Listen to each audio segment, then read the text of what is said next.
नमस्कार, मैं सिमी सुभाष जी की नूह बहू, जो मुझे कहते हैं कि वो तो तू मेरी सक्की नूह है, जो चीज़ उनको बोलते हैं वो मुझे। और मेरा पहला इंटरेक्शन जो अंकल के साथ हुआ था वो तब हुआ था जब वो मुझे देखने आए थे। मुझे देखने आए, उनकी फेस पे एक्सप्रेशन, उनका जो रौब चेहरे पे है, वो देख के मुझे लगा कि ये तो वाकई कोई जेंटलमैन जैसे बैठा होता है। उन्होंने मुझे अपने पास बिठाया, उनको लगा मैं थोड़ी सी नर्वस हूँ, मुझे बिठाया, मेरे से काफ़ी कुछ पूछा उन्होंने, मेरे बारे में, मेरे कॉलेज के बारे में, मेरे फादर के बारे में। काफ़ी देर तक मेरी और तो किसी से नहीं इतनी बात हुई जितनी मेरी अंकल के साथ बात हुई। वो मुझे बहुत पहला इम्प्रेशन जो पड़ा था वो बहुत ही अच्छे और सोबर इंसान बैठे हुए हैं जो मेरे से बात कर रहे हैं। और उसके बाद जब मेरी शादी हो गई, उन्होंने कहा देख हमें तो तू पसंद आ गई है, तो अब हम बाद में बाकी बातें बाद में करेंगे। शादी हो गई, उसके बाद मुझे कहते मुझे तेरा सबसे बड़ी बात ये लगी, तेरे चेहरे पे जो कॉन्फिडेंस मुझे अच्छा लगा, और जो उनकी पॉजिटिविटी थी, शायद उसकी वजह से मेरी सारी घबराहट ख़त्म हो गई थी या क्या हुआ था मुझे नहीं पता। बाकी हर वक्त हर चीज़, नई चीज़ उनसे सीखने को मिलती है मुझे। जब बहुत परेशान होती हूँ तब भी उनके पास चली जाती हूँ। कभी मैंने अपने फादर से इतनी ज़्यादा बात नहीं करी, मुझे ऐसा नहीं लगा कि मैं ससुराल में बैठी हूँ या मेरे कोई ये रिलेटिव जैसी कोई फील कभी आई ही नहीं उनके साथ। कोई प्रॉब्लम है अंकल, ये बात है, उनके साथ बैठ के हर चीज़ डिस्कस करके, हर चीज़, यहाँ तक कि ये घर बनना था तो उन्होंने मुझे बोला कि नहीं तू डिज़ाइंस निकाल। सारा टाइम हम दोनों बैठ के ये डिज़ाइंस ढूंढ रहे होते थे कि हाँ ये वाला डिज़ाइन ऐसे ऐसे करना है, ये कैसे करना है। बहुत कुछ उनसे, मतलब जितना भी सीखो उतना कम लगता है।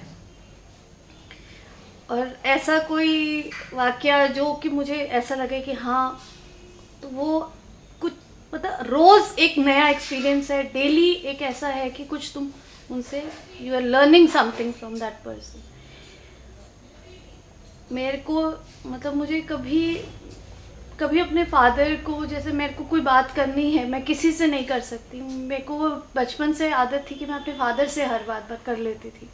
आज भी मेरे को कोई बात करनी होती है, मैं अंकल के पास पहुंच जाती हूँ कि अंकल मैं इस तरह परेशान हूँ, अब मैं क्या करूँ, आप बताओ। प्यार से मुझे बिठाएंगे, कहते हैं तू क्यों परेशान है, जब तक मैं हूँ तेरे को परेशानी किस चीज़ की, मैं हूँ ना। जब मैं तू पहले मुझे अपनी बेटी बोलते थे, अब कहते नहीं तू बेटी नहीं है, तू मेरी बहू है, बस नूह है तू, और तू नूह की तरह ही रहेगी।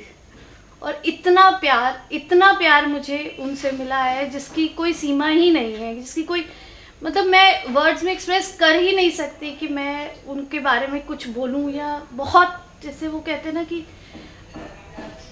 पता नहीं, मैं I can not express my self, I can not express the attachment that I have with him, nobody can. छोटे बच्चों में देखो, जब हम कभी पिकनिक्स पे भी जाते थे, बड़े सारे जेंट्स बैठे होते थे, लेकिन ये कभी नहीं बैठते थे।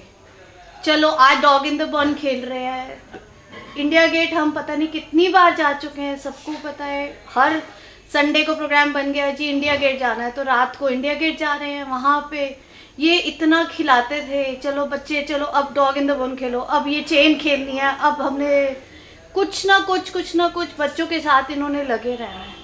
कभी हमें लगा ही नहीं कि हमारे साथ कोई बड़ा है या हमें उनसे कुछ हिचक है बात करने की, कभी भी नहीं, कुछ नहीं। बहुत ज़्यादा नहीं बोल सकती मैं, बस इतना ही बोल सकती हूँ। स्टीलबर्ड हेलमेट्स को 50 इयर्स होने वाले हैं, and it's a very proud thing. मैं चाहती हूँ कि ये 50 साल तो कुछ भी नहीं, कितने साल, जितने साल, 50 साल और 100 साल और जितने साल हों, ये बढ़ता ही रहे, दिन दुगनी रात चौगनी तरक्की करे हर तरह। और अंकल का हाथ हमेशा हमारे सर पे बना रहे, और वो इतना खुश रहें, इतना ज़िंदगी में तरक्की करें कि, क्योंकि वो तरक्की करेंगे तो हम साथ करेंगे। बिल्कुल हम साथ, उनके साथ ही बढ़ेंगे। मैं यही कहूँगी कि best wishes are with him, all my best wishes. सारी मेरी दुआएं भगवान करे कि उनकी 50 साल तो नहीं, 100वीं 1000वीं वर्षगांठ हम अंकल के साथ मनाए।